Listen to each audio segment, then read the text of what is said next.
started as a memorial in 2008 for David Nuckols. He was the original QC manager for Titan Contracting. He's the one that started this training facility.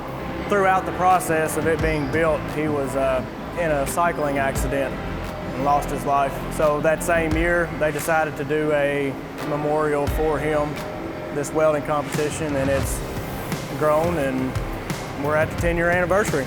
When Dave put this training facility together and they asked me to be a part of it, I felt like it was my opportunity to pay Dave back for all the years of support that he'd given to the college.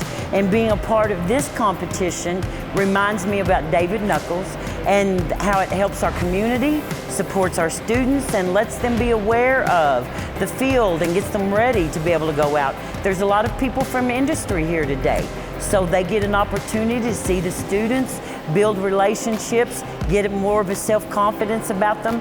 Win or lose, they got to be in a competition to get them ready for going out in the field. I've known David since I began teaching 23 years ago. And he really contributed a lot to the program. He would come and speak to the students about welding, and not just about Titan, but about welding in general, tell them about what to expect and how things were going to be when they went to work. It was a realistic, real-world things. It's actually a breakdown of a couple components that we look for in the competition. There's the academic component where the students compete on a written exam. It's got 50 questions, and it's all about different welding processes and skills and what's necessary to make good welds. And then there's also the physical welding component where they get into the booth and they actually do welding, supervised with our staff. And there's 2 different welding tests.